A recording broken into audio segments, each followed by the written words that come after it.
Hey, Shalom, what's going on? It's your brother Mikael. Just gonna deal with a short snippet on the topic of accepting the role of helping others. When we get into the word, we get into the spirit on those type of matters, we gotta make sure that's something we not doing in partiality and to ensure that we are applying that as sincerely as possible and in truth. So we'll start with 1 Peter chapter 5, starting at verse 1.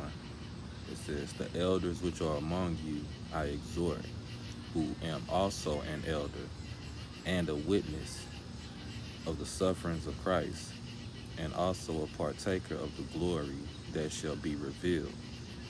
Feed the flock which is among you, taking the oversight thereof, not by constraint, but willingly, not for filthy lucre, but of a ready mind, neither as being lords over God's heritage, but being examples to the flock." So it's our job to make sure that we are ready, we have a ready mind to deal with our brothers and sisters who have situations going on, especially if we insert ourselves or even if we get called to be in someone else's situations for assistance, to help counsel that situation. It should be our duty to make sure that if we accept that opportunity, do it wholeheartedly. Do it with the full mind. Do it with the readiness of mind. Do it with the compassion state of mind. Have that space of mercy in you to actually listen before being too hasty to judge the matter or to get it over with. Making sure you are sound within yourself to where the drama you are trying to counsel isn't triggering you to make you give false statements or false advice or partial advice. Things we got to be mindful of. So if we know our duty is as elders or even people, who have a nice rank to help support the people, we have to be ready to feed the flock. That's bottom line. At a certain point in this walk, we have to be ready to feed the flock. And when we're taking on the role of helping to feed the flock, we gotta make sure it's something of the necessity, not just what you're comfortable with, not just what you're content with yourself, not just only with what you're comfortable with. That's the thing about helping others too. You can't rely on always being comfortable. You're gonna have to hear some things that isn't so soothing, especially if you are presenting the medicine. If you have the medicine, endure that battle, because you're the one who is stepping up to assist that situation so it could be better, so it could be more seen as a wholesome situation. Let's get Proverbs chapter 27.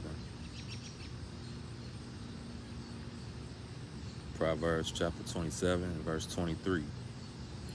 But, be thou diligent to know the state of thy flocks, and look well to thy herds. So when we are trying to assist others, it say look well to the flock, meaning be mindful of what's really at hand. What is this brother actually dealing with? What is this sister actually dealing with? What is this individual dealing with? What are they dealing with? It ain't say go about, what you're feeling or worried about things you got to get back tending to or whatever, because again, if you accepted this role to assist a person in repentance, guess what? That's where your diligence is at now, at least for that moment. Read it again, Proverbs 27, verse 23. Be thou diligent to know the state of thy flocks, and look well to thy herds. So you have to be ready to be diligent in understanding the mentality of what's at hand. Not your personal opinion, not you trying to get straight to the point, get this situation over with because you already know how it's looking or you already know what it is. Let it play out. It's not your situation. If it's not your situation, you shouldn't be so hasty. You shouldn't be so, irritable. You shouldn't show that you have a lack of patience if you're really down to assist. Don't accept the role of assistance if you have to apply too much mindfulness to the other person. We're exhorting charity,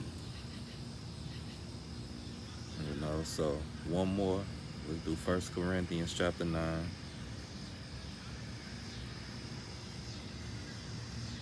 1 Corinthians chapter 9, we'll start at verse 20. It says, "And unto the Jews I became as a Jew, that I might gain the Jews. To them that are under the law, as under the law, that I might gain them that are under the law.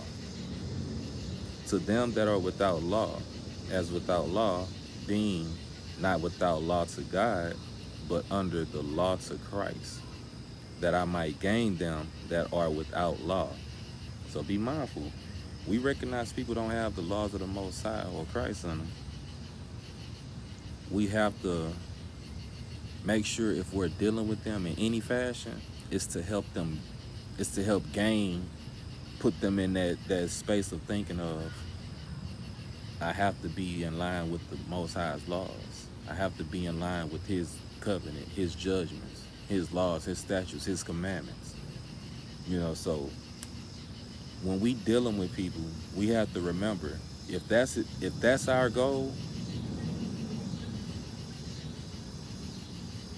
discipline yourself enough to not take the matter you're trying to assist personally, especially when it gets a little uncomfortable. Because again, in remembrance, your job is to assist and do the will of God, not to establish your own righteousness, not to, fulfill your own feelings or nothing. When we're laboring for the flock, it's simply for the flock. Point blank, period.